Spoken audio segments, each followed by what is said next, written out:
আদায় করেন, আছেন নাকি বাবা? বেদবি মাফ করো, একটু হাত তুলেন তো, দুই একজন আছেন নাকি? তাহাজ্জুদের নামাজ পড়তে হয় অন্ধকারে, আবার হালকা মিটি মিটি আলোর মধ্যেও পড়া যায়।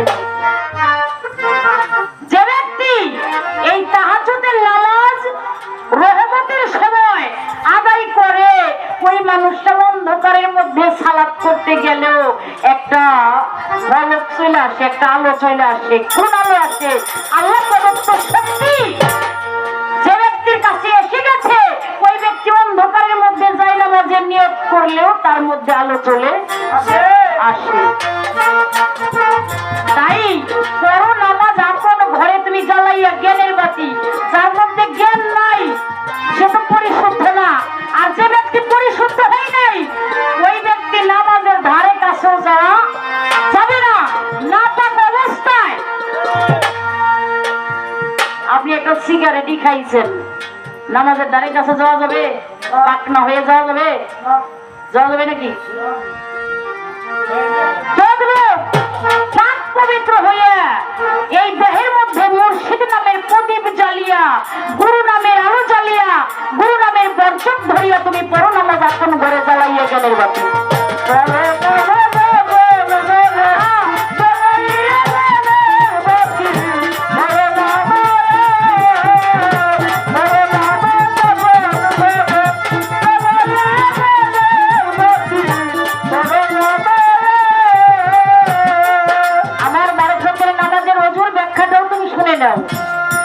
এই দেহের তেল দরিয়ার পানি দিয়া দেহের ঝুলে বানায়া, তেল দরিয়ার পানি দিয়া দেহের ঝুলে বানায়া। আস্তে আমরা কি খারাপ লাগতেছে? নবীজি এক যুদ্ধে চলে গেলেন, নবীজি এক যুদ্ধে চলে গেলেন, যাইবার পর এমন মরুভূমির মধ্যে তিনি চলে গেছেন, সেখানে কোনো পানির ব্যবস্থা নাই, কোনো পানির ব্যবস্থা নাই। তিনি ওযু বানাবেন কেমন করে? আমার আল্লাহ জিবরাইলের মাধ্যমে হাবিবের কাছে সংবাদ পৌঁছে দিলেন, হে জিবরাইল, তুমি আমার বন্ধুকে বলো, আমার বন্ধু তো হাউজে কাউসারের মধ্যে আছে, তার কাছে কি পানির অভাব? পবিত্র কোরআনে একটি সূরা আছে কিন্তু, ইন্না তাইনা কাল কাউসার। তাহলে আমার বন্ধুকে আমি হাউজে কাউসার দান করে রাখছি, এই হাউজে কাউসারের মধ্যে থেকে আমার বন্ধু পানি পাই না। জিবরাইলের কাছে সংবাদ শুই না, নবীজি যখন ধ্যানে বসলেন, সঙ্গে সঙ্গে হুজুর পাকের দুটি আঁখি বেয়ে ঝলঝল করে বুকে ভেসে যায়। জিবরাইল সঙ্গে সঙ্গে আল্লাহর কাছে গিয়ে বললেন, কাউসারের মধ্যে থেকে তো ঝলঝল করে পানি আসছে, বলে জিবরাইল আমার হুজুরের ওযু হয়ে গেছে। সুবহানাল্লাহ, সুবহানাল্লাহ। আপনার আখিরি নবীর উম্মত না বাবা? কি বলেন? আমার নবী বলেছেন, আমার মতে যেই উম্মতের মত সেই হলো আমার উম্মত। দেখো, আমি আমার প্রতিটা উম্মতের কাছে একটা করে হাউজে কাউসার রেখে গেলাম। সুবহানাল্লাহ। পবিত্র কোরআন দিয়ে শুধু আমার নবী হাউজে কাউসারের মালিক না, সারা বিশ্বের ধনের মালিক আমার আল্লাহ দিয়ে দিয়েছেন আমার রাসূলকে, আমার রাসূল দিয়ে দিয়েছেন গোটা উম্মতের মাঝে। তাই প্রত্যেকটা মানুষের আমার নবী একটা হাউজে কাউসারের মালিক, আর নবীর উম্মত যারা, তারা হলো দুইটা হাউজে কাউসারের মালিক। এই যে দুটি চোখ বেয়ে যখন নবীর মহব্বতে আপনার চোখ দিয়ে পানি আসে, আপনার কাউসারের পানি দিয়ে আপনার ওযু হয়ে যাবেন, সন্দেহ আছে?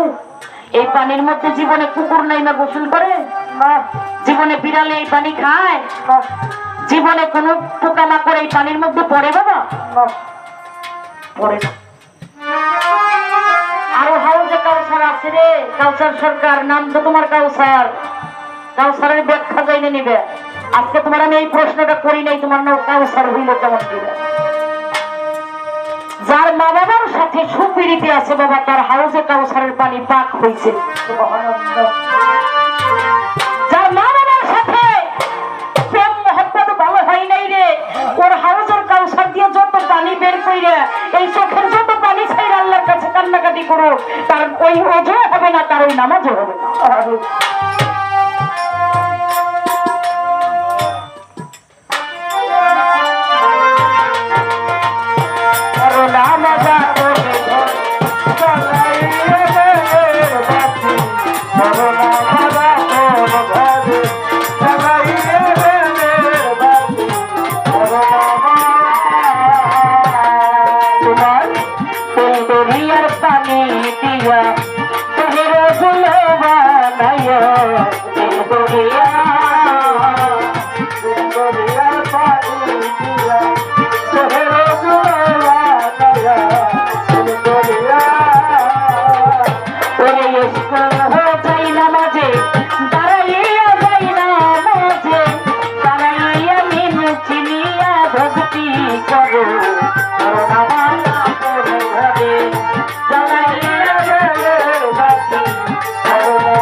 থেকে গুনতে গুনতে মানুষ 100-তে যায়, তাই না? 1 থেকে 9 পার হইলেই সংখ্যা কিন্তু আর একটা নাই। কি বলে? 9 পার হয়ে গেলেই 10, সংখ্যা 2টা।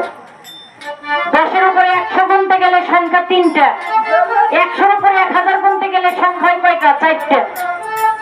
এমনি করে সংখ্যা বাড়ানো যাবে। হ্যাঁ, 10, 100, 1000, 1 লক্ষ, 1 কোটি, অগণিত কোটি কোটি। কিন্তু যখন আপনি উপরে থেকে গুইনের নিচে আসবেন, 1-এর নিচে কি আর সংখ্যা আছে? নাই। ওই যে সেই আপনার প্রথম গানের কথা, মিমের পর্দা উঠাইয়া তোমারে দেখছি যাইয়া, সেই জায়গার কথা। দেওদরিয়ার পানি দিয়া তোমার দেহের ওজুল বানাইয়া এসো যাই নামাজে দাঁড়াইয়া ওই মিম সিনিয়া তুমি ভক্তি করো।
মোহাম্মদ মুস্তাফা নবী সাল্লাল্লাহু, তিনি 1400 বছর আগে, মতান্তরে 1500 বছরের মধ্যে চলছে, তিনি ওফাত গ্রহণ করেছেন। তোমার ওই নবীর এখন কোন আকার আছে? তাই সেখানে দাঁড়িয়ে সাধক হালিম চান কি লিখেছে, তোমার সেই নবীর